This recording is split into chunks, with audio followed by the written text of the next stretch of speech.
Okay, so the next few lectures, I want to talk about the first book of the Republic. Um, and I guess I'll say a little bit about, what it is, what's going on here to start with, and then we'll say a little bit about why we read it, and then I'll talk about this opening section with Polemarchus and his argument.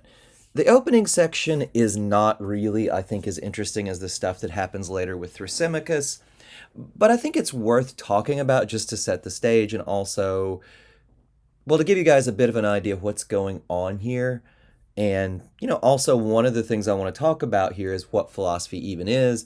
And I think in what you see Socrates doing with Polemarchus, you can start to see, what Plato and Socrates are up to when they do philosophy, and also, just generally what philosophy is and what we're going to be up to when we do it.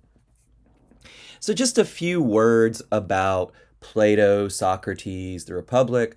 Socrates was a real figure, he was a real person. He lived in Athens over 2,000 years ago.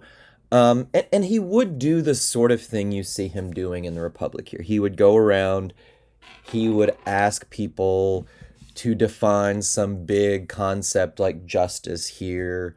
Other dialogues, it's something like beauty or truth. And then he would have a discussion, he would ask them questions about it. Um, he really did this. Plato wrote these dialogues, and people do think it's a pretty accurate record of the kind of thing Socrates did. Um, Obviously, ancient Athens, it's not like Plato was there with a tape recorder, those didn't exist. Not even like he was like speed writing like a court stenographer or shorthand. These are not no one seriously thinks these are word for word records of conversations Socrates actually had. And as they go on, I won't get into the details. Plato did do a bit more putting words in Socrates' mouth, but these are a fairly accurate record of Socrates' sort of method at the very least. Okay, we'll say a bit more about Socrates, and his history in a few weeks when we get to the Euthyphro. I think it's a bit more appropriate there. But now let's just move on to why we're even reading this. Well, there's two reasons. One is I think that this is just in the Republic and other dialogues by Plato. It's just as good an introduction as you're going to see as to what philosophy is and how you do it. I think it also, especially once we get into the later stuff with Thrasymachus, it also presents a challenge to ordinary moral thinking, and it's one that I think is worth taking seriously, and I think it's one we can actually learn from. You guys are going to see, I think Thrasymachus overstates his case, but I do think there is something to it that we should be aware of, especially as we talk about moral philosophy, as we try to develop and use moral theories. There's a certain sort of skepticism that I think is not unhealthy, and I think we can learn that from Thrasymachus. Sorry, these Greek words are often hard for me too. Okay, so let's start with the first point here. What is philosophy? How do you do it? What is Socrates doing here? You will often hear Socrates' practice described as dialectic. Now, a fancy term and there's a lot built into it, but the basic idea is pretty simple. Socrates asks someone to give an account of some idea, usually some very important idea, justice, beauty, knowledge, something like that. The person will give him an account, and then he will test the account that they give him by looking at problem cases or asking them questions. And what he'll do here is he'll find ways that the account might contradict what we already know. We'll see this with Polemarchus. And then the person will refine their account, either on the points where Socrates finds that it's unclear, or they'll try to work it out in such a way to avoid the sort of problem case. And that's really abstract. Let's see how this actually works in the opening of the Republic. We'll talk a little bit about Polemarchus. Polemarchus is this, well, as you might say, punk kid, and he is, doing what like teenagers will do, right? He wants to give a challenge to this ordinary Greek conception of justice, right? And for the Greeks, justice was just a very central, if not the central moral concept. And justice was, in a very real sense, know your place, don't take too much for yourself, treat others as they're supposed to be treated, right? And Polemarchus thinks that this ordinary conception of justice, be nice, follow the rules, treat others nicely, do your part in society, he doesn't like it. And he says, this is wrong. I have a better account of what justice is. It's not just following the rules of society, being a good Athenian citizen, The Greeks thought more in terms of their cities than they did their countries for a long time. Not just being a good little person who follows the rules. He says, well, justice is giving each person what they are owed. For Polemarchus, he wants to say, justice, you shouldn't always follow these rules. You shouldn't always be nice. You should be nice. You should be caring and considerate with friends. But justice is giving each person what they're owed. Friends are owed good treatment. Well, you know what, though? Enemies are owed bad treatment. If you can do something bad to your enemy and get away with it, Polemarchus thinks that's fine, that's good, that's wonderful. Even if ordinary conceptions of justice wouldn't much like it, he thinks, well, these ordinary conceptions are just confused. You old men are wrong about what justice is. That's what you can picture him saying. I have a better account, right? Well, Socrates doesn't just clutch his pearls or act outraged. Socrates is an old guy. But Socrates responds by starting to ask Polemarchus questions about his account. And the first one is something roughly of this sort. What would you, Polemarchus, say in the case where someone borrows a weapon from a friend and then that friend goes insane? They're obviously not in their right mind. Should you give it back? And obviously, most of us would say the answer is no, right? Not only is the answer no, but, remember, we're talking about justice.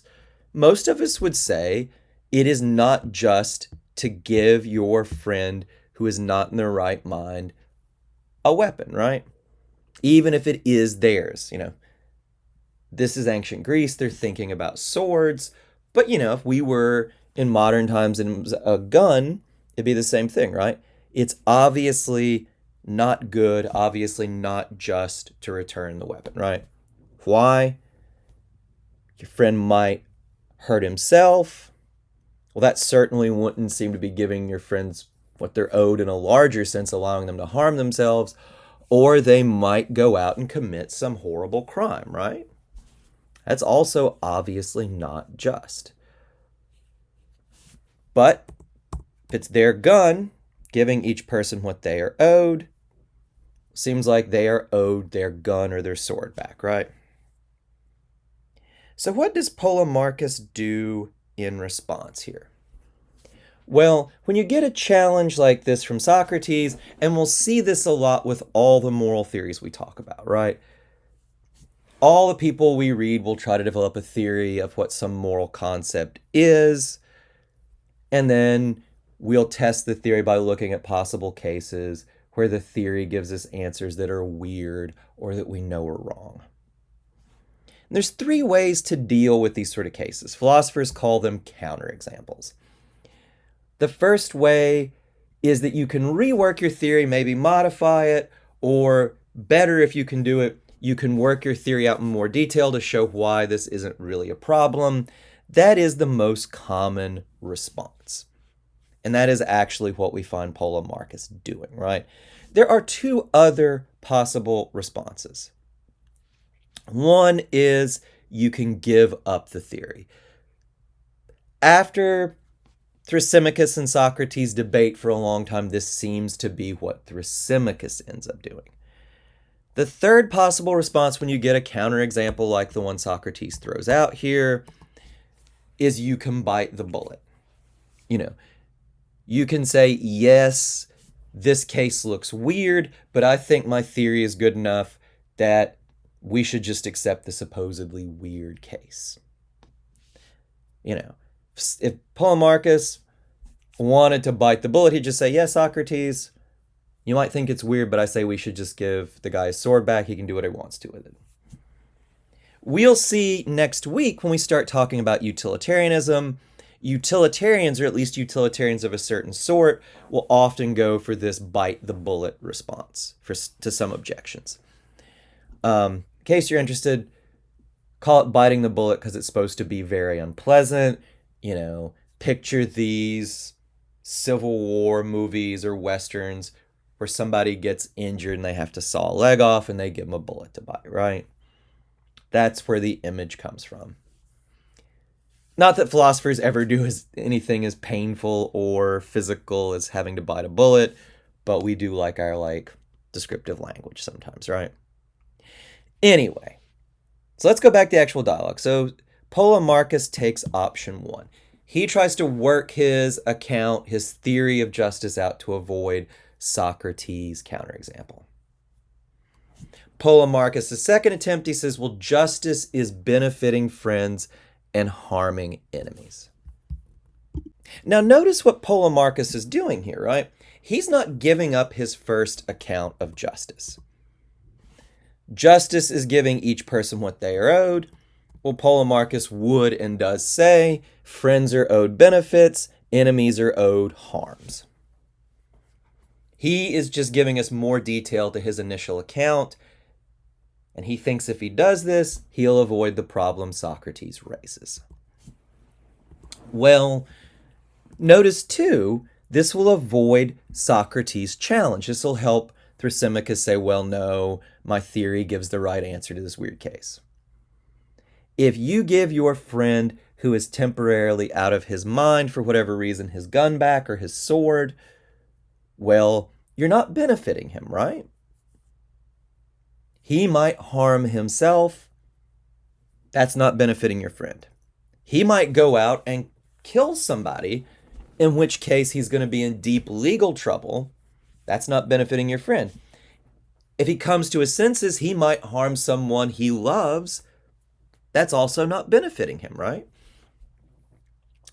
Might harm another friend of yours. That's not benefiting other friends. So this new account gives Thrasymachus an answer to Socrates' challenge. Now Socrates keeps pressing. He says, well, but who are your friends? Polemarchus answers, friends are useful, enemies are harmful. And Socrates presses Polemarchus a bit more on this, basic idea being, well, you might not know who's useful to you and who's harmful to you. It might turn out that your friends are not who you think they are. I'm not going to talk a lot more about Socrates' debate with Polemarchus because, to be quite honest, Polemarchus is not that smart. He doesn't do that great a job with Socrates. I mean, whatever. He's supposed to be a kid. You wouldn't expect him to beat Socrates, who is brilliant, right? But after Socrates kind of just, it's almost like if you watch the world heavyweight champion in the ring with some random guy and just bats him around the ring for 3 rounds and then they stop the fight. It's kind of like what this is with Polemarchus, right? But Thrasymachus steps in, and Thrasymachus is, if you want to use the boxing terms, He's a lot closer to Socrates' weight class. And he throws a challenge out to Socrates. And he's like, look, the problem with Polemarchus here is he didn't go far enough. He wants to give you an account of justice that is a little different from what you old guys think justice is. The problem is he still thinks justice is this wonderful, nice, important thing, right? The real problem is he didn't go far enough. He should see that the whole idea of justice is basically bull. Well, you can fill that in, right? We should not think justice is a good thing, and if you're a smart person, you should not be just. Well, what's that going to look like? We'll pick that up in the next few lectures, because Thrasymachus' challenge is a lot more interesting, I think, and he does a lot better job defending it than does Polemarchus. So we'll leave poor Polemarchus behind, as the dialogue does pretty early on, and we'll spend a lot more time talking about this guy Thrasymachus and his challenge to this idea that justice is a good thing and people should be just.